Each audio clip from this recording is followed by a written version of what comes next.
পরিস্থিতিটা কেন হচ্ছে এটা আমরা সবাই জানি। আমাদের সিমি 4 এবং 5 দুইটা সাবমেরিন, যেটা সরকারি সাবমেরিন কেবল। তার পাশাপাশি আইটিসির মাধ্যমে আমরা কিছু ব্যান্ডউইথ আমরা ইন্ডিয়া থেকে আমরা পাই। আমাদের 4 এবং 5-এর 5ই হলো সবচেয়ে বেশি ব্যান্ডউইথ আমাদের ইউজাররা ইউজ করে। আমরা যারা অপারেটর আমরা ইউজ করি, প্রায় 1700 জিবিপিএস প্লাস ব্যান্ডউইথ আমাদের এই সিমি 5-এ আমরা ইউজ করছি। এই 1700 জিবিপিএস ব্যান্ডউইথ পুরোটাই এখন ডাউন আছে, পুরাটাই এখন, যেহেতু আমাদের মালয়েশিয়া টু সিঙ্গাপুর যে কমিউনিকেশন কানেকশন, সেই কানেকশন ইন্টারাপ্ট হওয়াতে আমাদের সিমি 5 ফুললি ডাউন থাকাতে আমরা 1700 জিবিপিএস ব্যান্ডউইথ বাংলাদেশে আমরা পাচ্ছি না। আমাদের 5200 জিবিপিএস ব্যান্ডউইথের মধ্যে যদি 1700 জিবিপিএস ব্যান্ডউইথ আমরা আমাদের গ্রাহকের কাছে পৌঁছাতে না পারি, তার মানে 30% ব্যান্ডউইথ আমরা কিন্তু আমরা যেহেতু সরবরাহ পাচ্ছি না, তার মানে আমাদের গ্রাহকরা সেই ব্যান্ডউইথটা পাচ্ছে না। 35% বা 30% ব্যান্ডউইথটা ইস্যু না, ব্যান্ডউইথ ইস্যু হলো লেটেন্সি। আমরা যখন অনলাইনে কাজ করি, আমাদের গ্রাহকরা যখন অনলাইনে কাজ করে, যারা আপনার বিভিন্ন সার্ভারে অনলাইনে থাকে, অনলাইনে বিভিন্ন সফটওয়্যারের অ্যাক্টিভিটিসগুলো করতে হয়, তখন তারা যখন ডাটা এন্ট্রি করে, তখন যেই লেটেন্সি হয়, যেই ডিলেটা হয়, এই ডিলের কারণে সার্ভার থেকে বারবার তারা ডিসকন্টিনিউ হয়ে যাচ্ছে। যেহেতু বারবার ডিসকন্টিনিউ হয়ে যাচ্ছে, তার মানে যেই কাজটা আমার 1 ঘন্টায় করার কথা, সেই কাজটা আমি 3 ঘন্টায় 4 ঘন্টা আমরা করতে পারছি না।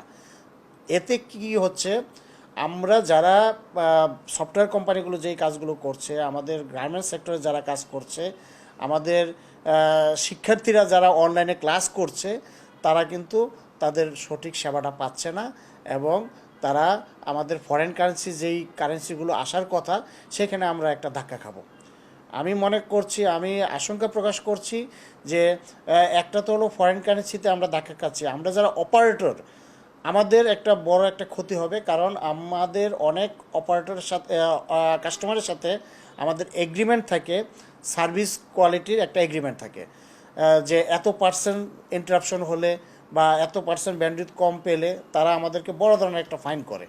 অনেক কোম্পানি দেখা যাবে যে আমাদেরকে টাইমলি পেমেন্টটা করবে না, বা পেমেন্ট করলেও তারা তাদের ওই ফাইনের অংশটা তারা আমাদের কাছে কেটে রাখবে। এতে যেমন আমরা ক্ষতিগ্রস্ত হব, দেশও কিন্তু ক্ষতিগ্রস্ত হচ্ছে। কারণ দেশ বাইরে থেকে যে ফরেন কারেন্সিটা আমাদের ফ্রিল্যান্সাররা বা আমাদের সফটওয়্যার কোম্পানিগুলো বা আমাদের কল সেন্টারগুলো যারা আর্ন করতো, সেটা কিন্তু সেখানে একটা ধাক্কা আসবে। তার পাশাপাশি এই প্রথম সাবমেরিন কেবল কানেক্ট হওয়ার পরে আমরা একটা লম্বা সময় মনে হয় আমরা সাবমেরিন কেবলের পরিপূর্ণ সেবাটা থেকে আমরা বঞ্চিত হচ্ছি অলরেডি। আপনি দেখেন, আমরা আজকেও কথা বলেছি সাবমেরিন কেবল কোম্পানির সাথে, তারা কিন্তু কোনো সুখবর দিতে পারেনি। আমরা আশঙ্কা করছি এটা 1-1.5 মাস হয়তো লেগে যেতে পারে এই সেবাটা আগের অবস্থায় ফিরে যেতে। কিন্তু 1-1.5 মাস কি আমার গ্রাহকরা বসে থাকবে? বা আমরা যারা বাইরের সাথে বিজনেস করি, তারা কি বসে থাকবে? তারা হয়তো আমার দেশের প্রতিষ্ঠানগুলো যদি সেবা দিতে না পারে, তারা অন্য দেশ খুঁজে নেবে। তার মানে সেখানে কিন্তু প্রতিযোগিতামূলক বাজারে আমরা বাজারও হারাতে থাকব। আমরা চাই যে এই সমস্যা থেকে অতি দ্রুত কিভাবে সমাধান করা যায়। হ্যাঁ, আমরা চেষ্টা করছি হয়তো সিমি 4 দিয়ে কিছু ব্যান্ডউইথ আপডেট করার জন্য, কিন্তু সিমি 4 দিয়ে আপডেট করলে কিন্তু আমাদের যে সিঙ্গাপুরের সাথে যে কানেকশন, সেটা কিন্তু আমাদের লেটেন্সি যেটা উদ্দেশ্য 5 কিন্তু সিঙ্গাপুরের সাথে ডিরেক্ট কানেক্টেড। লেটেন্সি কমানো, সেই লেটেন্সি কিন্তু কমবে না।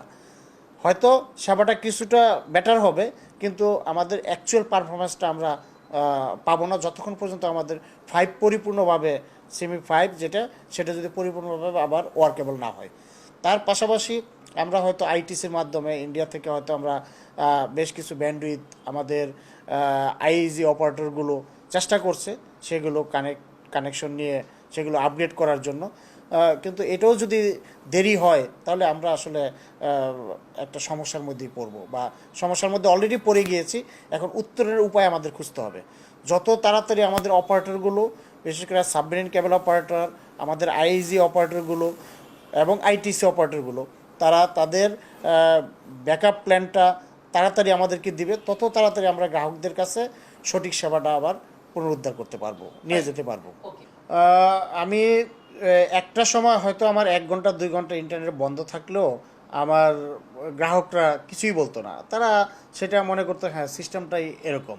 কিন্তু এখন আমরা আমাদের গ্রাহকদেরকে এমন একটা টেস্ট দিয়েছি যে 1 সেকেন্ডও কেউ ইন্টারনেটের বাইরে থাকতে এখন আর রাজি না। এখন প্রত্যেকটা গ্রাহকই চায় 24/7 তারা অনলাইনে থাকবে।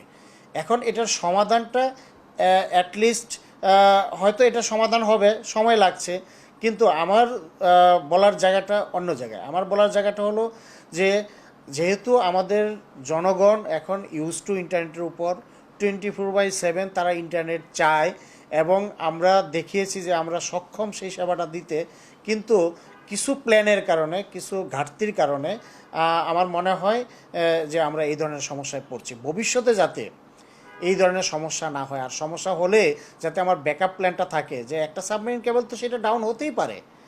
আমার সিম 4 আছে, 5 আছে, আমার 6 আসছে, আমাদের আইটিসি সার্ভিস আমরা নিচ্ছি, তার পাশাপাশি আমাদের প্রাইভেট সেক্টরে সাবমেরিন কেবল আসতেছে, বিকল্প এতগুলি ওয়ে কেন? আমাদের যাতে ভবিষ্যতে আমাদের ব্যাকআপ প্ল্যানটা সঠিকভাবে থাকে, একটা প্রবলেম হলে যাতে আমার এইরকম হয় না যে আমি 1 মাস আমি সেবা দিতে পারবো না।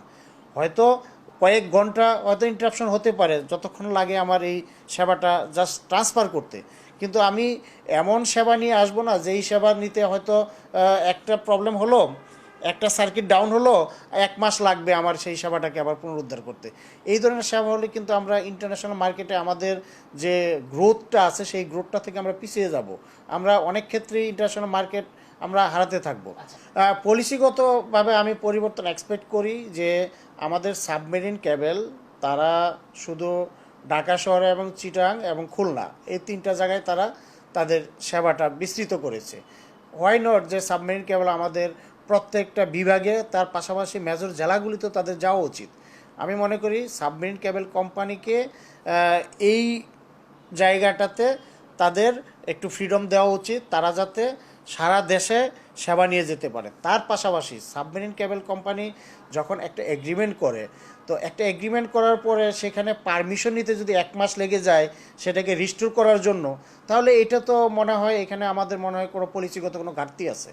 তা না হলে আমার একটা ইন্টারাপশন হলো, ইন্টারাপশন হওয়ার পরে আমার 1 মাস লাগবে, সেখানে হয়তো কাউন্টার পার্ট তাদের কাজ, আমাদের কাজ না, কিন্তু আমাদের তো সেই এগ্রিমেন্ট করার সময় আমাদেরকে দেখতে হবে কেন 1 মাস সময় লাগবে একটা অনুমোদন নিতেই। শুধু আমি রিস্টোর করবো তো তারপরে, কিন্তু অনুমোদনের জন্য আমরা শুনছি যে 1 মাস সময় লাগবে অনুমোদনটা পেতে।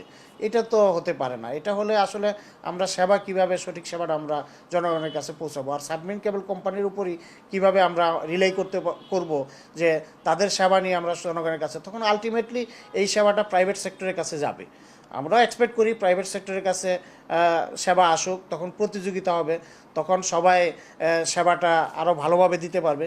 কিন্তু আমার কোশ্চেনটা হলো সরকারের এত টাকা ইনভেস্টমেন্ট, আমরা 2টো submarine cable running, 3rd submarine cable আসছে, কিন্তু তারপরেও কেন আমাদের এই ধরনের ইন্টারাপশন হবে, বা এই ধরনের ইন্টারাপশন হলে কেন এত সময় লাগবে সেটা রিস্টোর করতে, এই জায়গাটা আমি বোধগম্য না।